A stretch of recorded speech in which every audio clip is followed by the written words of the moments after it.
आणि जर का कोणाच्या लग्नाची वरात जात असेल तर त्याच्यातून नवरीला पळवून आणत असे. म्हणजे एवढा क्रूर हा हुमायूँशाह जो 1457 ते 61 म्हणजे 4 वर्षे याने राज्य केलं.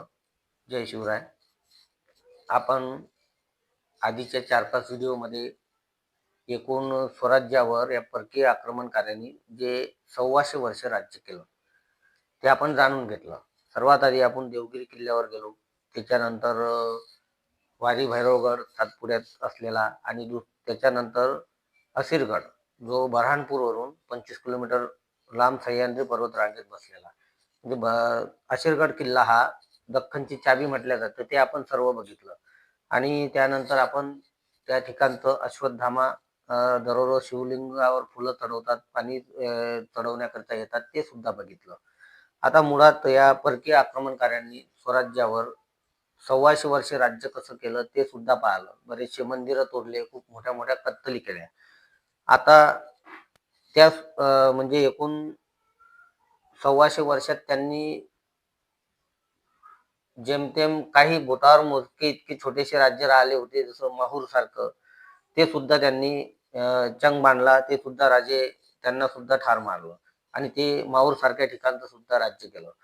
आता काही आपण वेगळ्या ठिकाणावर जात होतो, एखाद्या किल्ल्यावर जाऊन पुढची माहिती सांगत होतो, परंतु काही अडचणी आल्या आणि तब्येतीच्या कारणानं कोण्या किल्ल्यावर जाऊ शकलो नाही. पण आता मी असं ठरवलं की इथूनच याच ठिकाणावरून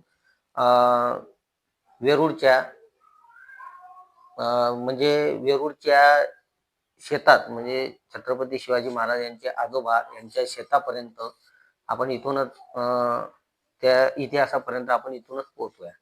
तर 10वा बहमनी सुलतान आला 1337 ते 57.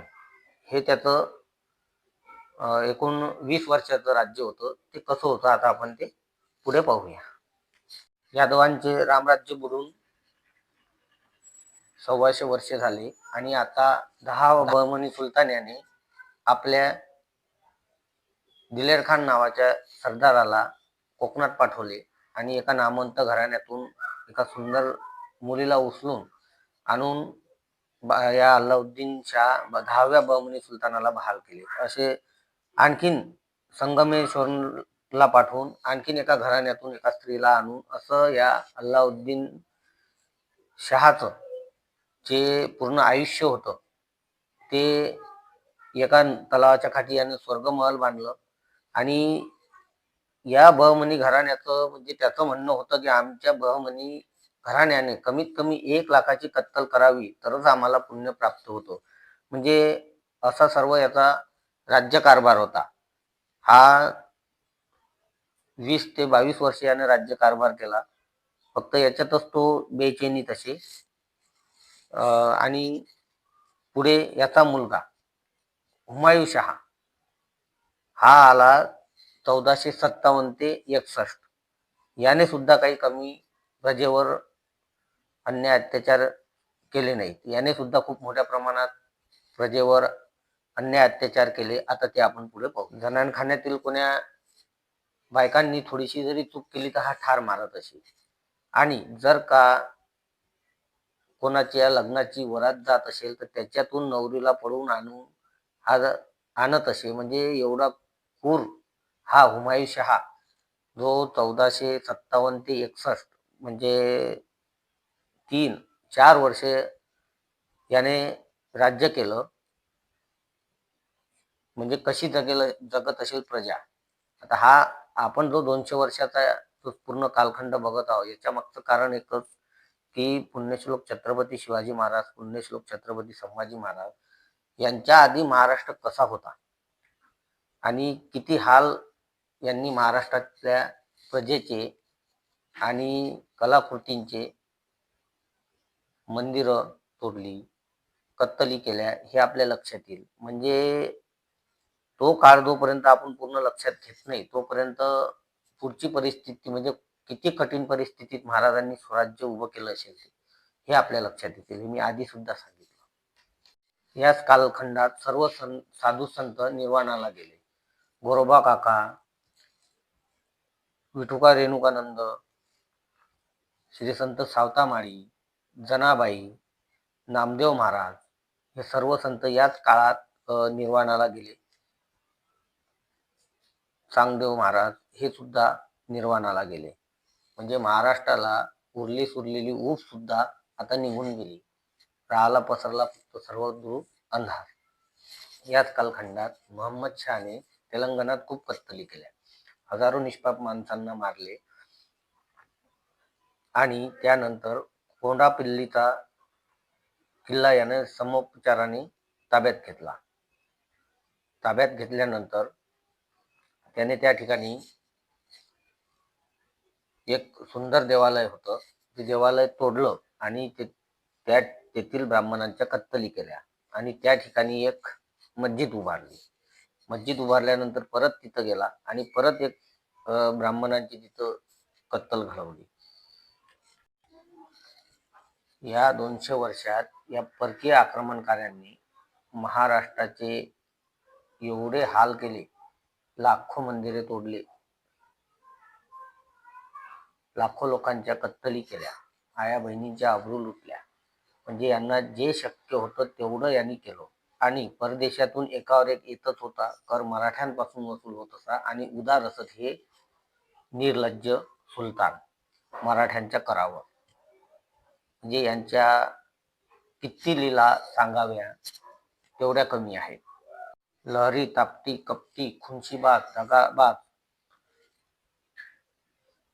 नसेल त्याला सुलतानच काय म्हणायचं. स्वतःच्या भावांचे हात पाय डोळे कापायचे, मारायचं आणि सत्ता स्थापन करायच्या. म्हणजे शैतानाला सुद्धा शब्द नाही आहेत बोलायला. अशाच काही ओळी त्यावेळेस श्री संत नामदेव महाराजांनी म्हटल्या होत्या. दैत्याची या भारे दाटली अवनी. दैत्य म्हणजे राक्षस, अवनी म्हणजे पृथ्वी. म्हणजे या राक्षसांच्या भारानं पूर्ण पृथ्वी दाटली असं संत नामदेव महाराजांनी सुद्धा त्यावेळेस म्हटलं होतं. म्हणजे यांच्या बहुरूपी लीला एवढ्या आहेत की त्या विचारही करू शकत नाही. अशा याच्यात महाराष्ट्र 200 वर्ष कसा जगला असेल आणि प्रजा कशी राहिली असेल. देवगिरीपासून ते इथपर्यंत यांचा सर्व इतिहास आहे. आता पुढचा आपण जाणून घेऊ.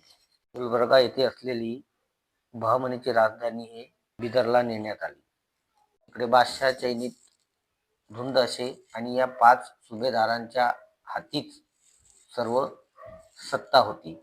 आता त्या 5चे नावं आपण जाणून घेऊ. पहिला सरदार होता फतेउल्ला इमाद, दुसरा होता अहमद निजाम, तिसरा होता कुली कुतुब, चौथा युसुफ आदिल खान, पाचवा काशिम बेरीद. या 5 सर्व सुभेदारांवर सर्व राज्यकारभार चालत असे. बादशाह हा दारूत बेधुंद असल्यामुळे यांचे या 5ही सरदारांवरचे नियंत्रण कमी झाले होते. आणि इकडे या 5ही सरदारांनी हळूहळू स्वतःच्या मनात स्वतः राजे बनण्याची महत्वाकांक्षा निर्माण झाली या 5ही सरदारांच्या मनात.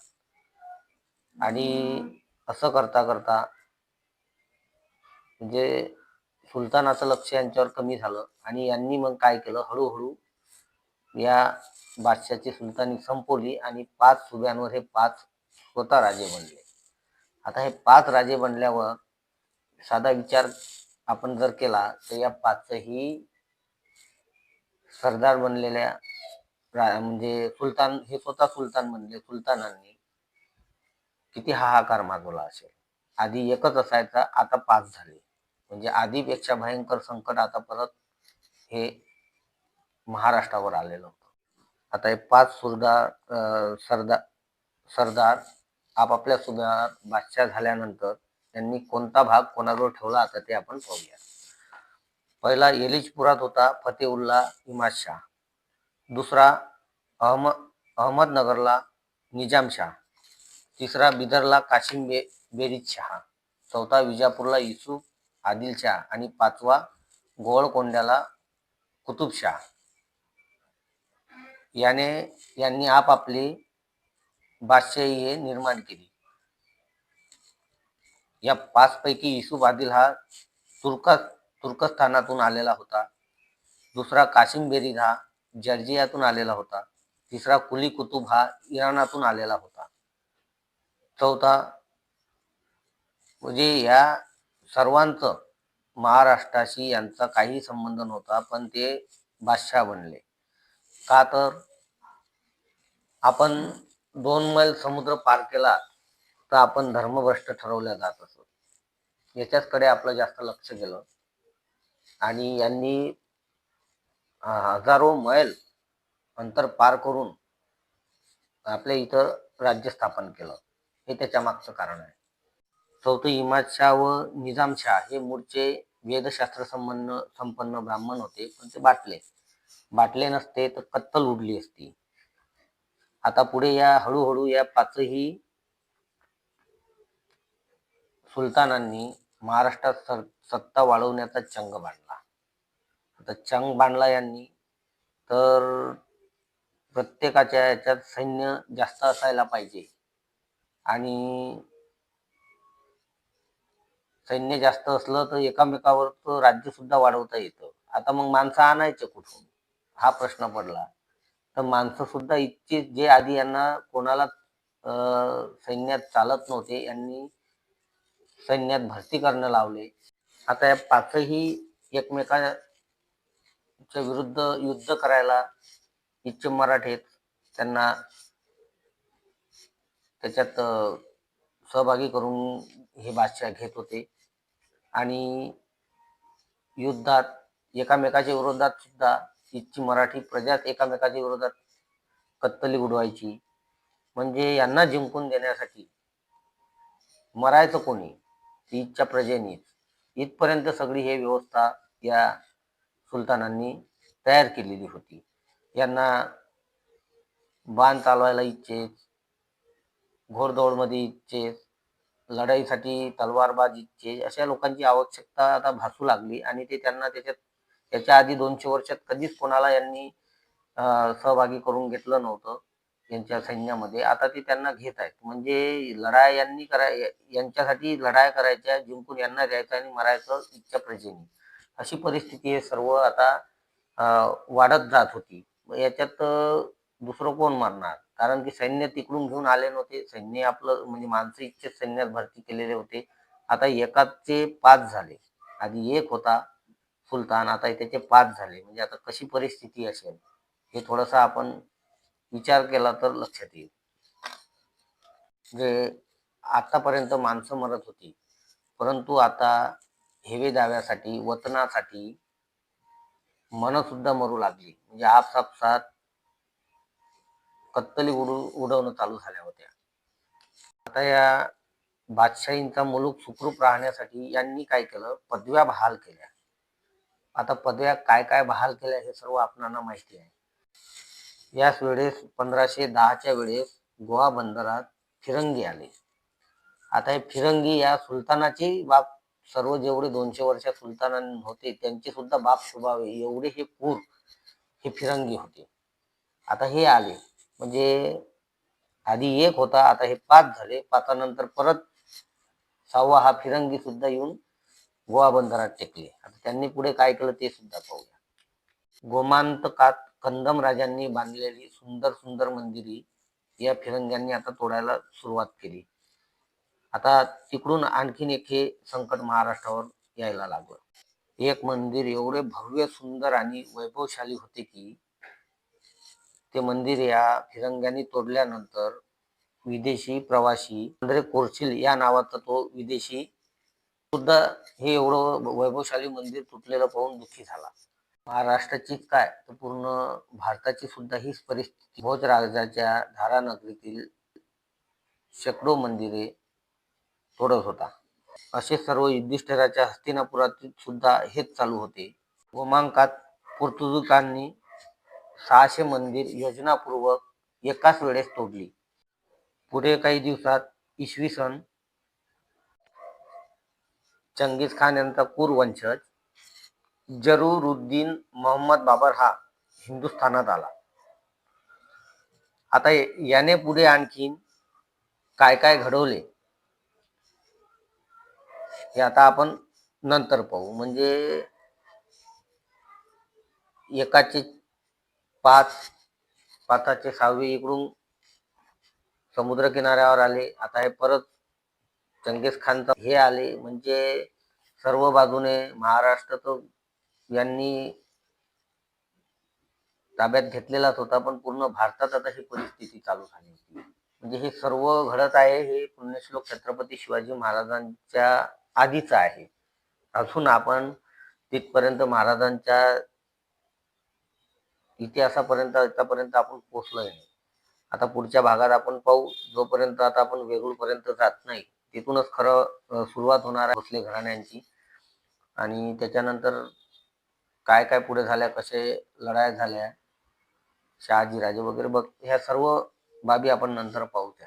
आता आधी सर्वात आधी हे बऱ्याच दिवसापासून हा व्हिडिओ कोणताच टाकला नव्हता, अडचणी होत्या काही बऱ्याचशा. तर आता हे पुढे आपण सर्व पाहू. जय शिवराय.